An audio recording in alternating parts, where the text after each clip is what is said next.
श्री शिवाय नमस्तुभ्यम। स्वागत है आप सभी का एक बार फिर से। मेरे देवाधिदेव महादेव आप व आपके परिवार पर अपनी कृपा दृष्टि सदा सर्वदा बनाए रखें। दोस्तों, यदि आप अपनी सभ्यता, संस्कृति, तीज त्योहार, धार्मिक जानकारी, वास्तु एवं ज्योतिष संबंधित उपायों के बारे में जानना चाहते हैं तो चैनल को सब्सक्राइब जरूर करिएगा। दोस्तों, मेरे गुरुदेव पंडित प्रदीप मिश्रा जी ने शिवरात्रि पर किए जाने वाले कुछ सरल और अचूक उपाय बताए हैं। आज के वीडियो में हम गुरुदेव द्वारा बताए गए उपाय आप लोगों के साथ साझा करेंगे। दोस्तों, उपाय अच्छे लगे तो वीडियो को लाइक करिएगा, दोस्तों को शेयर कर दीजिएगा और अगर आपने अभी तक चैनल को सब्सक्राइब नहीं किया है तो चैनल को सब्सक्राइब करके बेल आइकन जरूर दबाइएगा।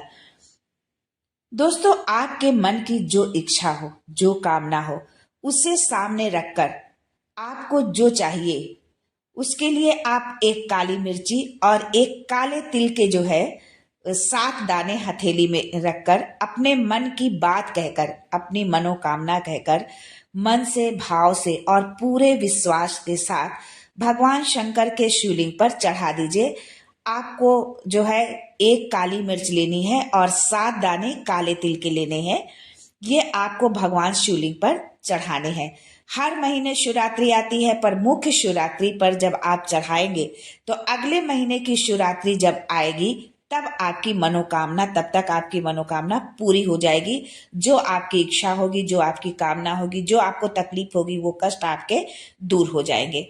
दोस्तों, जिसके घर में क्लेश बहुत रहता हो, लड़ाई झगड़े बहुत होते हो, सास बहू के झगड़े, न सास सुनने को तैयार न बहू सुनने को तैयार, घर में पुरुषों की आफत, भाई भाई झगड़ रहे हैं, सास बहू झगड़ रही हैं, आपको कुछ नहीं करना है। बस आप गेहूं की बाली को तोड़िए। जो गेहूं के पेड़ पे बाली लगी रहती है, उन 7 बालियों को आपको तोड़ना है और 7 बाली तोड़कर अपने घर में चारों तरफ घुमा करके अपना नाम व गोत्र बोलकर उसको आप शिवलिंग में समर्पित कर दीजिए। आपके घर में कभी भी न क्लेश होगा, न झगड़ा होगा और पूर्ण रूप से घर में शांति बनी रहेगी। कोई झगड़ा फसाद नहीं होगा, घर में शांति होगी। ये उपाय आपको शिवरात्रि को आपको ये उपाय करना है। दोस्तों, हर महीने यानी 12 महीने शिवरात्रि आती है। शिवरात्रि के दिन रात के 12 बजे भगवान शंकर के ऊपर एक धतूरा आप चढ़ा दीजिए। आधा घंटे तक धतूरा चढ़ा रहने दीजिए और आप श्री शिवाय नमस्तुभ्यम का जाप करते रहिए। जिस मंदिर में आपने धतूरा चढ़ाया है उस मंदिर के बाहर बैठकर श्री शिवाय नमस्तुभ्यम का आप जाप करिए। जो दुकान व्यापार आपका जो हो, यदि वो चल नहीं रहा, आगे बढ़ नहीं रहा, उसमें प्रगति नहीं हो रही है, घर में लक्ष्मी नहीं टिकती है, मान लीजिए खेती किसानी आप करते हैं और खेत में फसल अच्छी नहीं होती है लेकिन घर आते आते सब कुछ नष्ट हो जाता है, संपदा नहीं आ रही हो, तो बस उस धतूरे को लाल वस्त्र में बांधकर उसे आप अपनी दुकान में, घर में, व्यापार व्यवसाय में रात में 12:30 बजे आप उठा करके लाइए और उसे 12 से 4 के बीच में, यानी 12 बजे आपको चढ़ाना, आधे घंटे चढ़ा रहने दीजिए। उसके बाद फिर आप उसको उठा कर लाइए और 12:30 से 4 के बीच में आप उस धतूरे को एक लाल कपड़े में लेकर के आप उसको बांध दीजिए और जिस जमीन में फसल नहीं हो रही है उस जमीन में आप गाड़ दीजिए।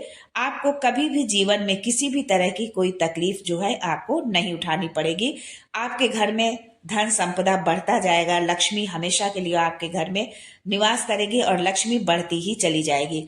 जो व्यक्ति बहुत बीमार रहता हो, बीमारी घेरे रहती हो, तो 7 बेर लेकर अपने ऊपर से घुमाकर शिवरात्रि की दोपहर के 12 बजे शंकर के शिवलिंग पर ले जाकर के चढ़ा दीजिए। आपका रोग, आपकी बीमारी मात्र 3 महीने के अंदर समाप्त हो जाएगी।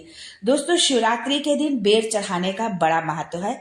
शिवरात्रि पर चढ़ा हुआ वो बेर जो आप चढ़ाते हैं, उस बेर को चढ़ाकर आप ले आइए और उस बेर को उठाकर आप तब ला करके अपने घर में रख लीजिए।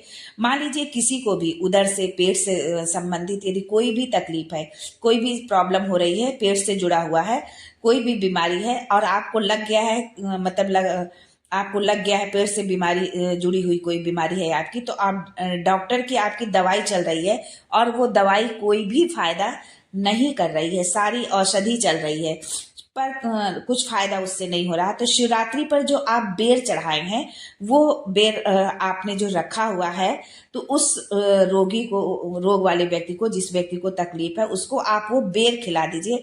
मात्र आधे घंटे के अंदर आप देखेंगे कि उसको आराम लगना शुरू हो जाएगा। उस बेर में इतनी प्रबलता आ जाती है, शिव की शक्ति आ जाती है, जो शिव जी पर बेर चढ़ाया जाता है।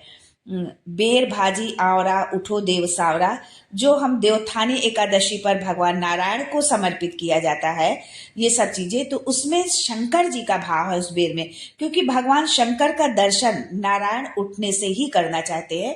कि भगवान नारायण जब अपनी 4 महीने की निद्रा के बाद जब उठते हैं, तो वो उठते ही भगवान भोलेनाथ के दर्शन करना चाहते हैं। उठते ही उनकी जब मतलब वो नेत्र खोलें तो उन्हें शिव का दर्शन हो। बेर का भाव हुई शिव के दर्शन का भाव है। शिवरात्रि के दिन जो है भगवान भोलेनाथ, शिव पुराण में ऐसा लिखा हुआ है कि यदि कोई कुछ नहीं करता, कोई व्रत उपवास नहीं कर सकता, मंदिर नहीं जा सकता, कुछ नहीं, तो शिवरात्रि के दिन जो है, जो मेरे मंदिर में आकर के जो दिया लगाएगा, बेलपत्री के पेड़ के नीचे जो दीप प्रज्वलित करेगा, उसके घर में सदा लक्ष्मी का वास रहेगा। दोस्तों, ये शिवरात्रि बहुत ही प्रबल है, बहुत ही विशेष है, क्योंकि ये जो शिवरात्रि पड़ रही है, तो 183 वर्ष बाद ये ऐसा संयोग आया है। और आगे जो शिवरात्रि आएगी, मतलब इस संयोग वाली जो शिवरात्रि आएगी, वो शिवरात्रि 183 वर्ष बाद जो है इस संयोग की शिवरात्रि का समय आएगा। तो 183 वर्ष किसने देखा है? पता नहीं 183 वर्ष में कहाँ होंगे, जीवन कहाँ होगा, हम कहाँ होंगे, कौन सा जन्म होगा, ये किसी ने नहीं देखा। तो अगर आपके जीवन में बहुत तकलीफ है, बहुत कष्ट है, परेशानी है, तो इस शिवरात्रि को आप हाथ से मत जाने देना। और गुरुदेव ने जो भी उपाय बताए हैं उनको एक बार आप जरूर आजमाना।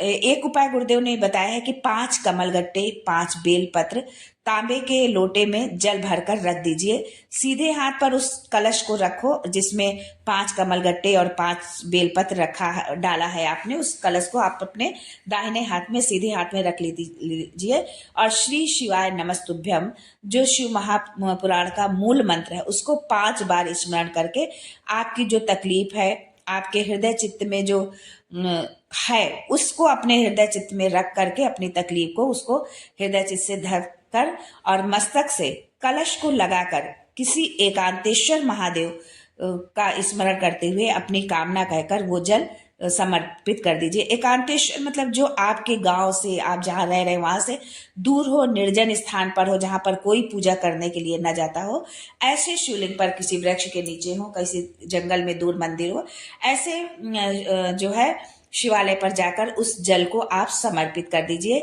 और उसमें से 1 बेलपत्र और 1 कमलगट्टा आप अपने साथ उठाकर ले आइए। जो भी आपको तकलीफ है, बहुत ज्यादा जो हो रही है, उसमें आप देखेंगे कि 5 दिन में अंतर आपको दिखने लगेगा। दोस्तों, आज के लिए बस इतना ही। मिलते हैं अगले वीडियो में एक नई जानकारी के साथ। तब तक के लिए श्री शिवाय नमस्तुभ्यम and thanks for watching my video.